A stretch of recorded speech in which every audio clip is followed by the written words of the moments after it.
学園生活部に入ったらここで放課後歌いたい放題だよ。学園生活部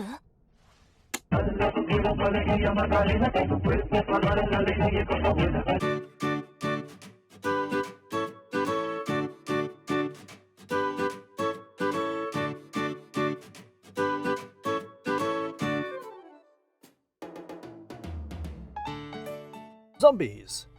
These brain-eating, infectious and viral monsters of human nature are great additions to fictitious media with typical settings of the apocalypse, end-of-the-world type situations.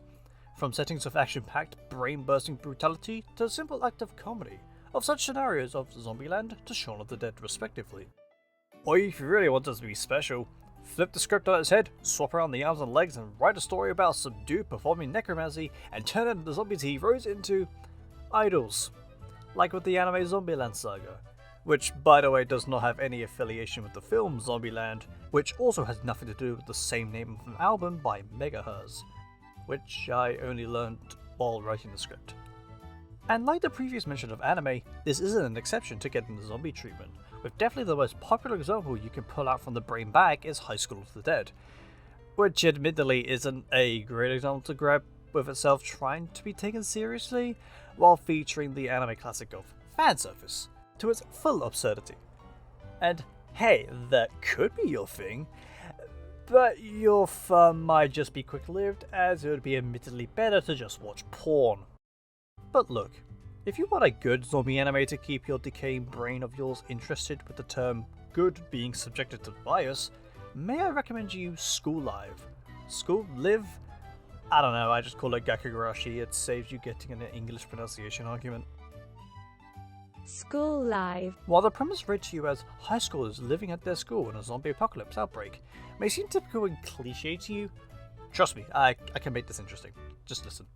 The story follows 4 high school girls and their teacher, and depending on if you're a cringe anime watcher or a based manga enjoyer, will also depend on if these girls take care of a dog or not, as they live in their high school and use the resources at their disposal to try their best to live life as they normally would.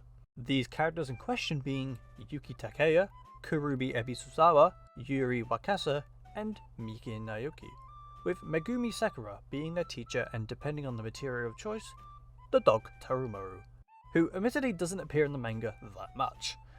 There's a reason for that. While you could look at the main 4, you could assign fair character attributes to them based on appearance alone and write it off as another happy-go-lucky slice of life, which this and a bunch of others are assigned to based on the publishing company under its subsection and subsections. And before you walk away from it, I would like to remind you that Madoka Magica falls under this umbrella. And that's some good shit. Anyways, while you could easily assign characteristics to the cast, there's importance to the overarching aim of the story, especially with those assigned archetypes. With typical media focusing on the main heroes fighting through the hordes of the undead with violence, Gakkou Gurashi flips the script of concept a little bit, and instead tells a tale in how such conditions can affect the mental side of living through such a scenario, with less of the action in combat and more of the character interactions and quests they partake in to keep their living conditions comfortable, from surveying the area to keep their tight environment zombie-free, to rationing and controlling intake of supplies and resources, while doing their best to have everything be natural, with character archetypes being quite important to this. Yuki, from the get-go, her shining and bubbly personality help gives the team morality and hope, while also being a little bit goofy, which admittedly brings the group more danger once in a while, but they manage to overcome them.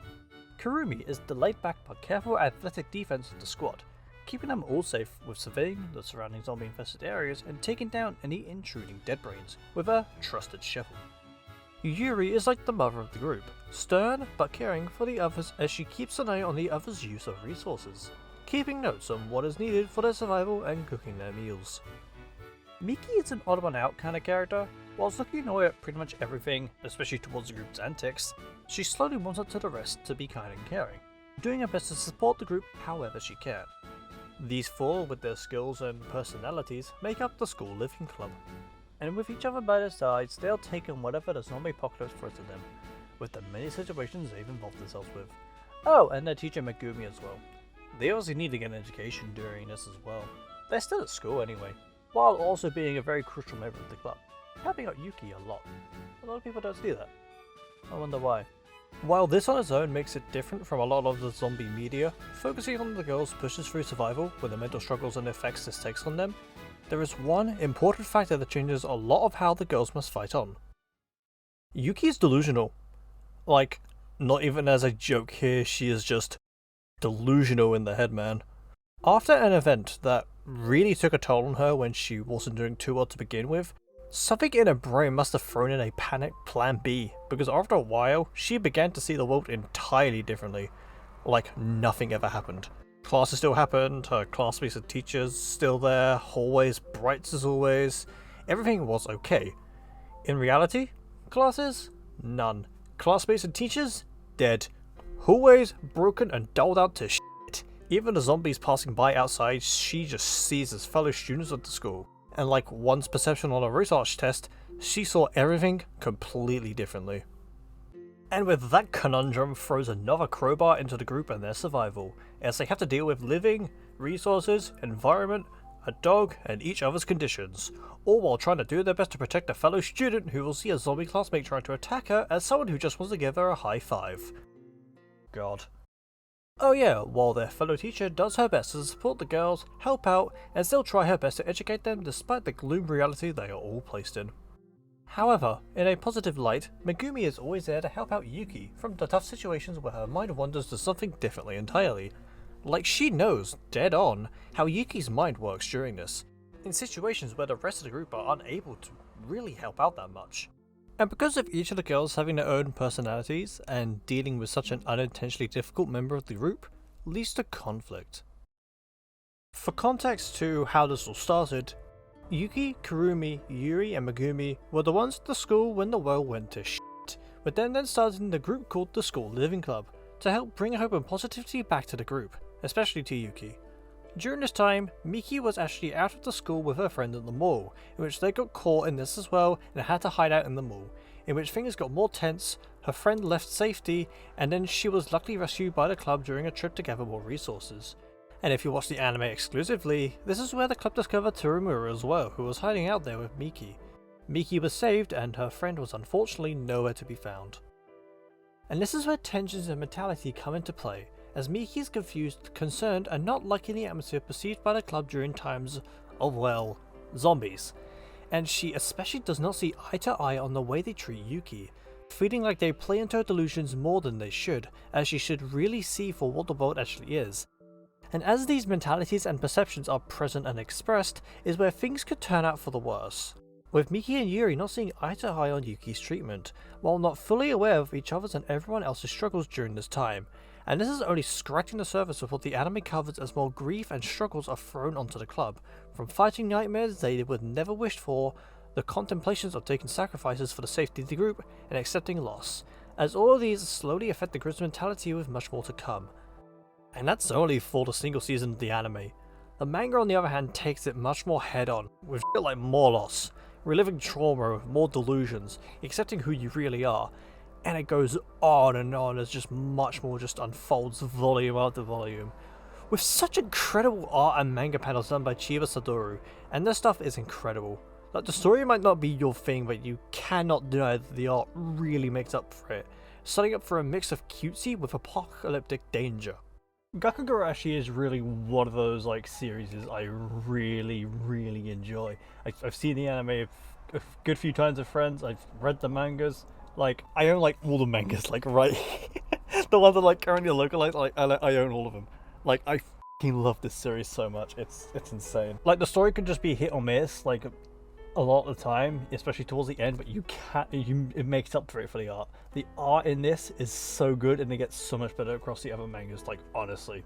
The anime is good in the way it does its directions, but the manga is where it really shines. This stuff, like stuff like this is really good.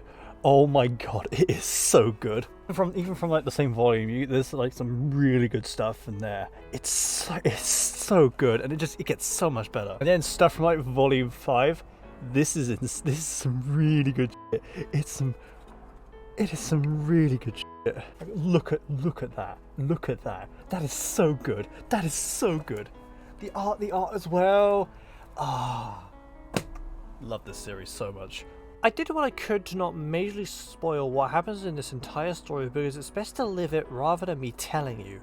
Despite one major spoiler literally being episode 1, But despite that, I implore you to watch the anime and then move on to the manga, which is no doubt the best way to experience this, with it covering sections the anime cut out, the story actually being continued, and some incredible art to boot, all in 12 volumes to read up on, which if you're someone who can actually catch up on One Piece, this will be a walk in the park for you. Gakkou Gurashi for me is an amazing piece of zombie apocalypse fiction, which while starts off slowly trying to be cute but surreal looking with some slice of life, it quickly picks up on its tone and does it greatly. I'll definitely say that the way the manga ends feels a little rushed, and there's something I won't touch on, but it is still without a doubt a great piece of media I would beg of you to consume, and you definitely come out of it as a changed person with a character you'll more than likely enjoy. Like Kurumi is half the reason for my online name. No kidding, I love this series, and I'm sure you will too.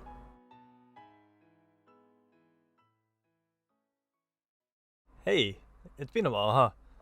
I appreciate you for watching until the end and sticking around. Or if this is the first video you've seen of mine, welcome. I hope you enjoyed it.